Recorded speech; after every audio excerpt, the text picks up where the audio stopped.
I'd like to introduce our next speaker, Ellen Ericksen, who a lot of you know. Ellen Ericksen is a well-known activist around here. She is based in San Diego, and she is fearless. If you know Ellen, you know that about her. She will go out on her own and protest. If nobody else shows up, fine. She'll do it on her own. She's happy to have all you join her, but she'll do it on her own. The media will show up. They want to hear what she has to say. And she will protest.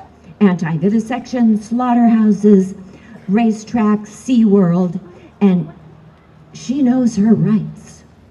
If anybody tries to take her rights away from her, stand back, because she will go over, around, or through you to do her protest. So she is planning on leading an anti-vivisection protest sometime in the near future. And she can tell you all about that. Ellen.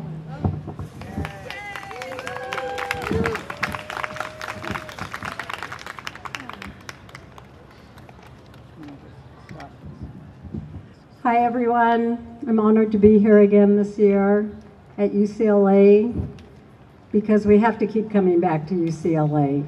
We have to keep coming back to places that abuse animals for no reasons at all.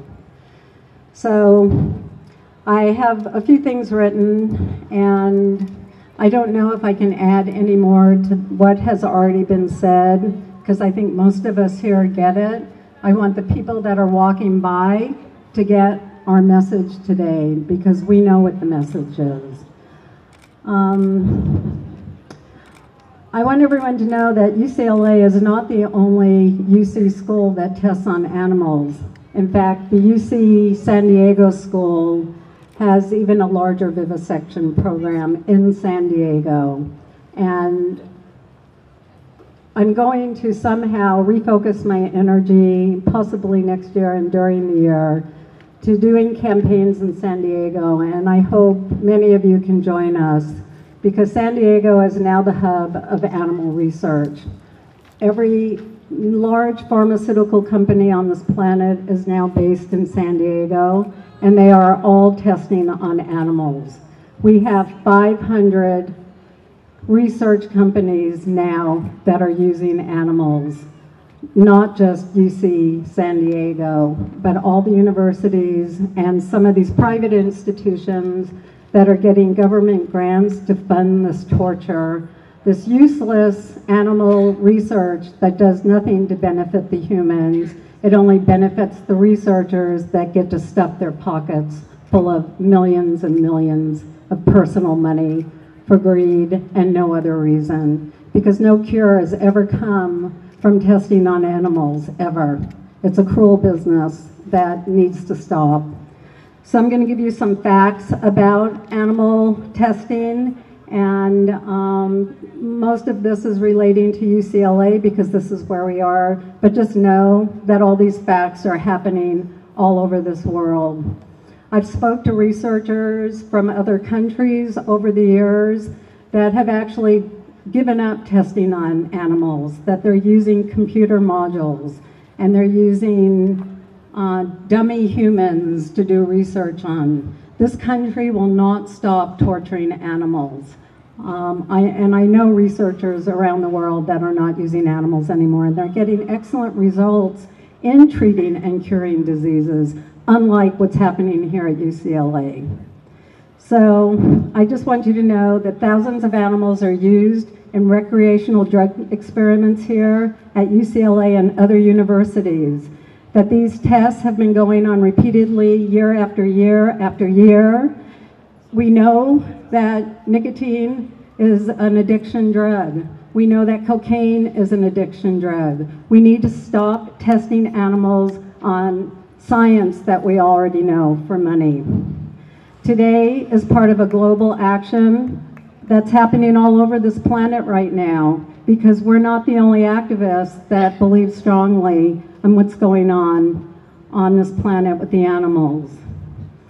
Animals are used in recreational drug experiments such as PCP into the brains of monkeys, injecting mice with methamphetamine, cocaine, and dipping their tails into hot water and putting them on hot plates to see what kind of pain they have after they are shocked and stimulated with these drugs. And then the mice have an industrial chemical toxin injected to them called NDMA, and that is also part of their research. I don't know any humans that injects these drugs, so I don't know how they're relevant in curing any disease. So I want to just say some alternatives to drug testing and animal testing are that Harvard University is now using chips for toxicity tests that don't involve testing on animals. I know, and they're a big organization, so we've come a long way. We know that in vitro test methods do work using human cells and not animal cells. There are companies, even in San Diego, that are doing stem cells. I say use your own cells. Don't use a monkey cell to cure your diseases. Non-invasive techniques such as CT scans, PET scans, and MRIs can be used with human subjects. We don't need to be causing this torture to animals. And even when they use the animals for imaging, they're highly drugged, strapped in, and they're fearful, and they scream because they're so afraid.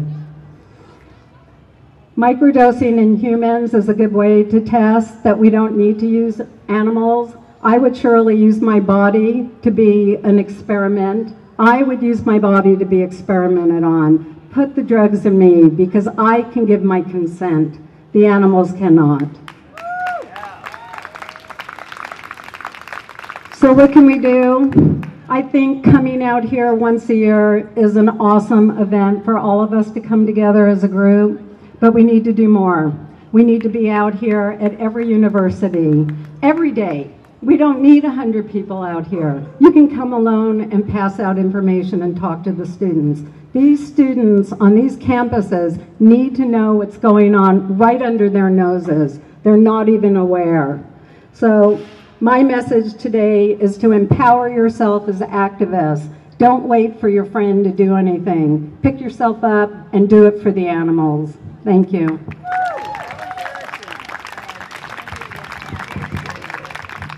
Thank you, Ellen. That is exactly the message that we're trying to get out today.